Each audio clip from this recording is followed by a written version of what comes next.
Thank you for joining me here on the last segment of today's show. And this one is a story that developed over the last couple of days last week where, we were talking about the preview to week 5. And I didn't see this report until Saturday when I think it really started to gain more traction. It's a pretty peculiar story that developed towards the end of last week in Green Bay. According to initial reports from Sports Illustrated, Green Bay Packers wide receiver Romeo Doubs was absent from practice on Thursday and Friday because of what the team said was personal reasons, right? Not really an injury, just personal reasons, right? You're thinking, all right, not too much of it. You might see it, you might not see it. It doesn't really matter. But he was listed as doubtful for yesterday's game where they ultimately ended up winning against the Rams, but he didn't play.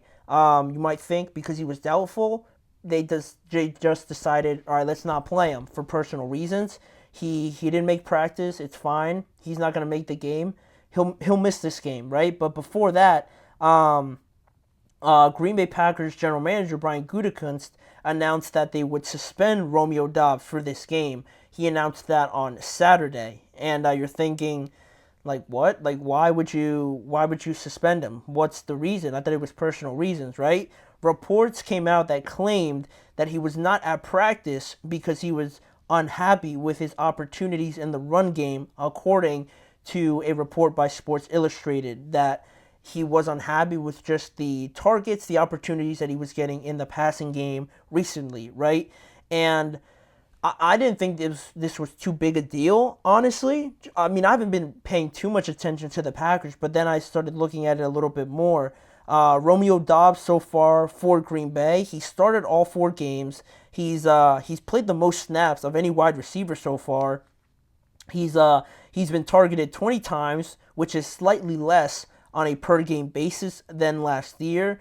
And but when Jordan Love plays, he had 7 targets in game 1 and he had 8 targets in week 4. And Romeo Doubs so far through the year, he's had 12 receptions on 20 targets, which are both second on the team for wide receivers. So it's not like he's last or anything like that. It's not like he has like 5 catches on like 10 targets or something like that. It's been like all right to be second on the year. And I think a big part of this has to go to the fact that Jordan Love missed 2 games. So maybe Malik Willis for being a backup quarterback, just getting there like 4 weeks ago now. Not making it too much of an emphasis to get Romeo Doubs the ball, but just trying not to make a mistake and go as the offense goes and just take what the defense gives you, right? Not necessarily trying to get the ball to Romeo Doubs, which is one of their best receivers, obviously, but with Malik Willis in there, I don't think it's much about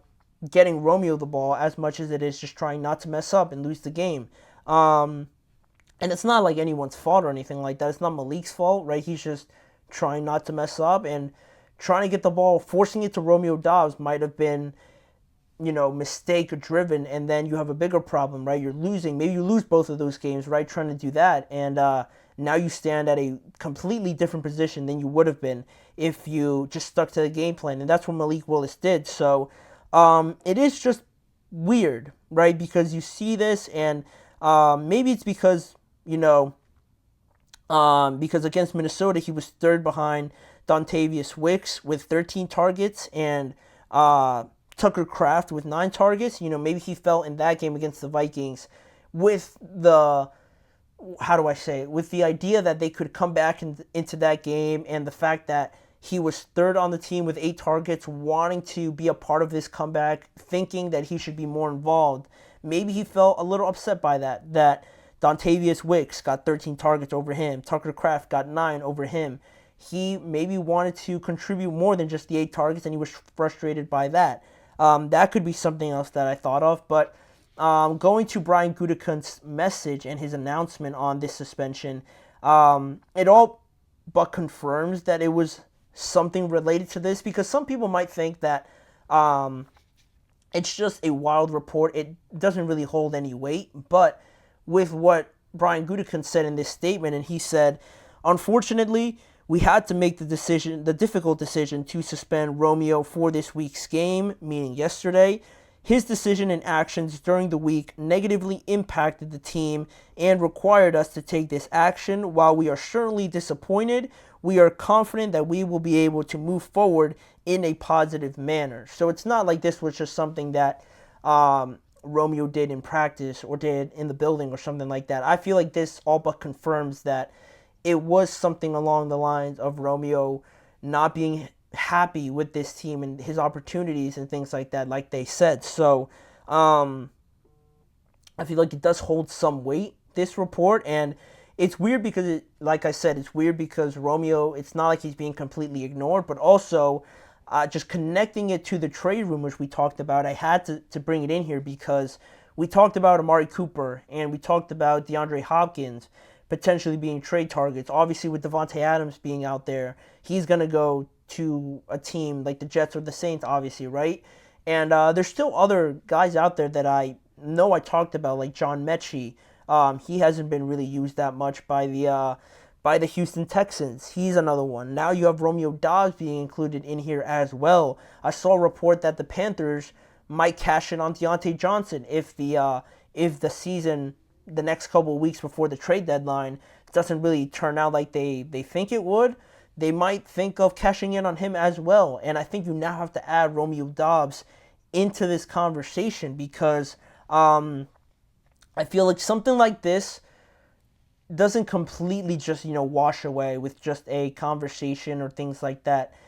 For a receiver, I think to kind of really get over this, I think they need to see the ball come more their way. And they could get the ball to him over the next couple weeks more. But I don't know. It just feels like it's there's more substance in this situation that I feel like this could develop into something where teams start calling about Romeo Doubs, and I don't think it would be uncalled for or anything like that because of the fact that, we have this situation now. And on one side, you look at Green Bay, they just have a lot of guys. They have Dontavius Wicks, obviously, Christian Watson when he comes back. Jalen Reed is looking like a great receiver, obviously.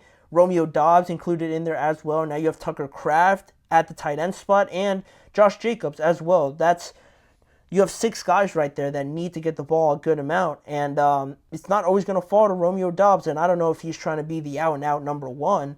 But, it's not a great thing to do, obviously, in practice to miss things like this. But I feel like when you have a lot of guys like this and you need more of the ball, like the report says, that he's unhappy about it. I feel like now heading into this weird period now with the trade deadline, like 3 or 4 weeks away, it could develop into something. I really do. And guys, want to be more of the focal point in some offenses. It's hard to please everyone, obviously, right, when you have 5 other guys that need the ball. But the next week or so is going to be important because Jordan Love is obviously back. He didn't play with Romeo this week because he was suspended. But now getting back into hopefully the groove of this thing, having Romeo Doubs there.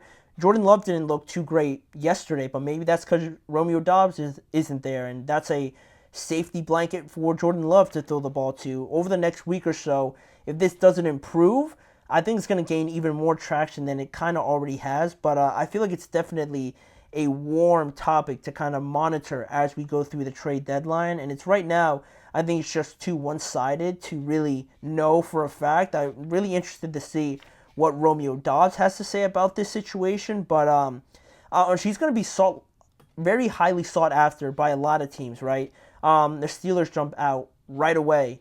You look at the Washington Commanders, another team, the Saints, the Jets, all these teams that are being involved, the Bills also, especially after those 2 back-to-back performances.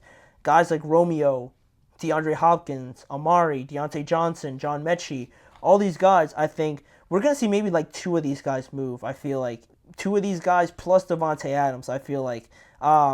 Just because where the Titans are, where the Browns are especially, I think something needs to happen for them. Those guys don't do any good on those rosters anyway, so you might as well get something out of it, especially if you're Amari or DeAndre Hopkins, who are on the last years of their deals. But also Darius Slayton is another one as well. So it could be a situation where we have a couple guys moving, and I had to include Romeo Doubs in there because of this story that kind of developed just out of nowhere, and it's really interesting. Being a Steelers fan, I would love for them to get someone like Romeo Doubs or anybody, honestly, outside of just George Pickens. And hopefully the Steelers, missed out on Brandon Ayuk, Deebo Samuel. I don't think they're getting Devontae Adams. I feel like one of these other guys, like Romeo Doubs, John Mechie, or DeAndre Johnson, that would be funny, Darius Slayton, would definitely help out right now. But it all goes along the lines with Romeo Doubs now being added to that group. It could get pretty interesting over the next couple weeks, so we'll keep an eye on that.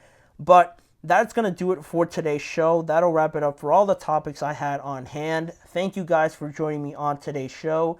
Make sure to check out more of the GSMC Chipshot Football Podcast on both YouTube networks, the Podcast Network channel and the Sports Network channel, to catch more content around the NFL in a variety of different ways. Make sure to follow the network on all forms of social media.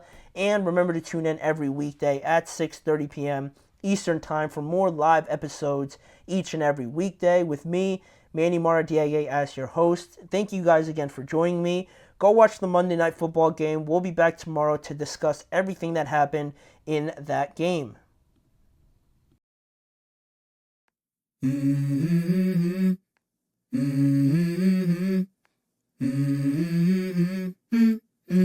Let's go.